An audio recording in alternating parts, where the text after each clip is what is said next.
Okay, let's see if that's going to work. Says you are live. Hello, folks. I'm back. Sorry about the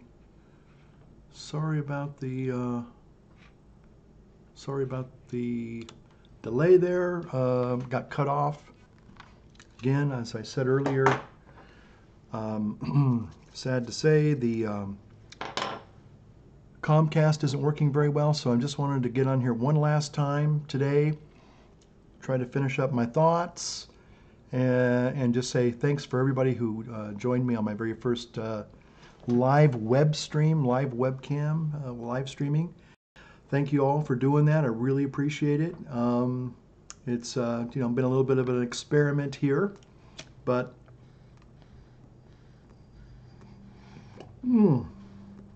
it's kind of been a lot of fun too. So there we are.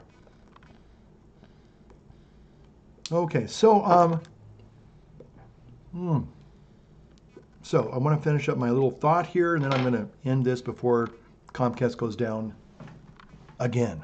Okay. I think I overloaded the system for somehow. Don't know how it does. So that does it.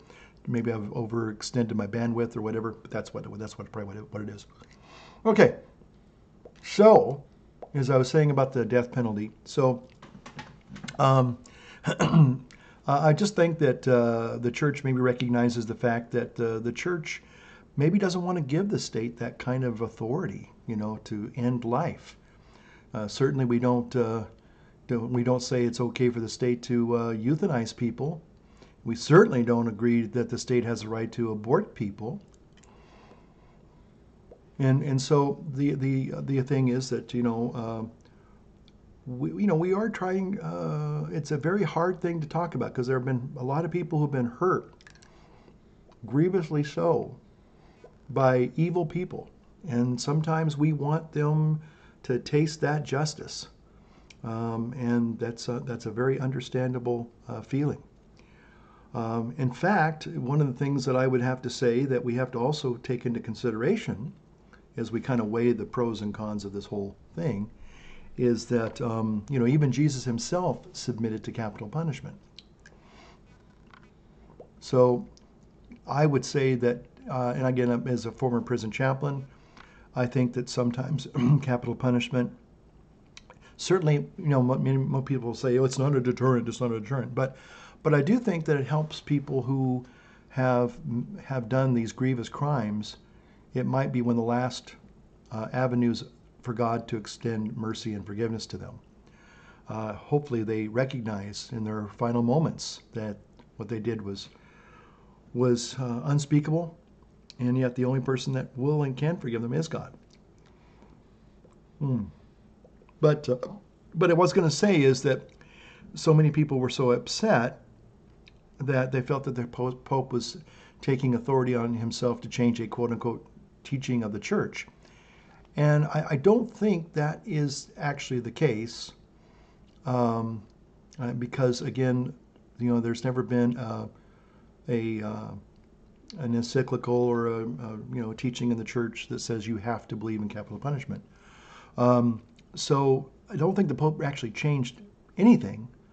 In fact, if you look at the Catechism before this last little period, it was kind of moving in that direction that, to execute another human being, even for egregious crimes, is almost non-existent.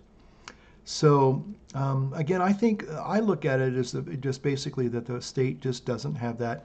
We don't want to give the state that kind of authority. Okay, capital punishment's a very serious sentence, obviously, and taking a life.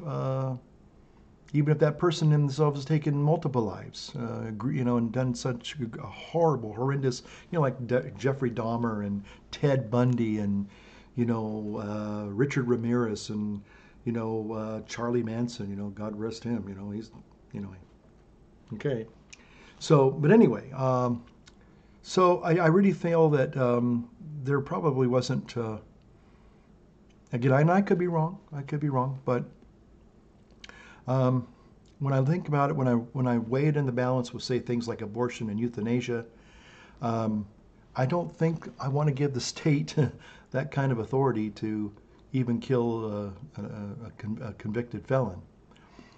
Again, even Jesus' desire is that none perish, but they all come to. There's a restoration, restorative justice, not vengeance. And again, if somebody, I would say this, if a person is in the act of,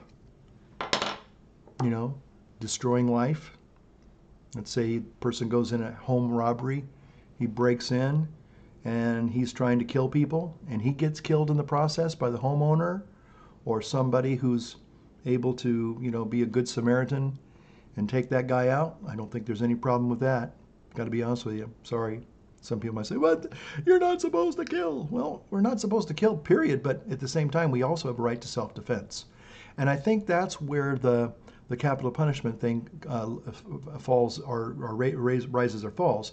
It's all about, well, do we have to, if we have to execute this person to protect other human life, then possibly it could be justified.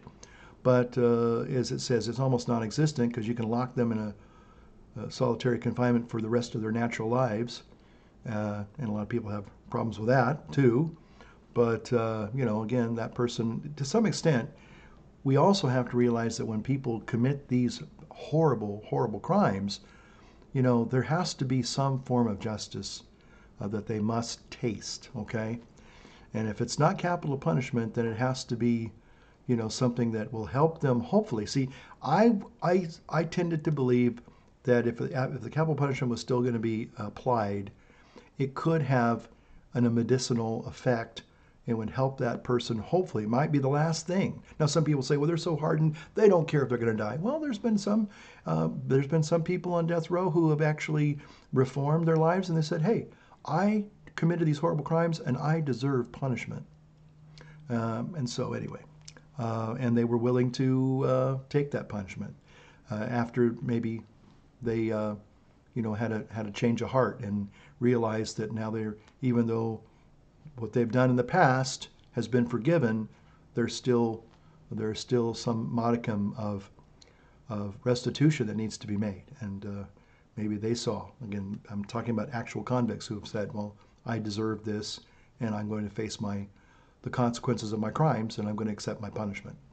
Okay, and it helped them to, it sobered them up, if you will. It gave them a reason to pause and to say, hey, I want what little life I have left. I want it to be, I want it to be a redeemed life. I want to be forgiven, before I go and meet my God. So, anyway, that's basically how I see it. So again, I wanted to finish that train of thought and say thanks to everybody who took the time out to visit with me today live, and on this first live video stream, which actually it's not really live. It's like 20-second delay, so it's not live. It's kinda, sorta. It's the best that YouTube can do, I guess. But anyway, so thanks for watching. And I guess this gets recorded later, so if you missed it, I guess we'll see if it actually records and puts it on my YouTube channel for those that didn't make the live stream. At least they can maybe watch the videos. Okay, thanks for watching again. Light up your world, light up your pipe, and we will see you next time. Thanks for watching. And thanks for chatting and joining me in the chat room as well. Maybe we'll try this again some other time. Bye-bye now.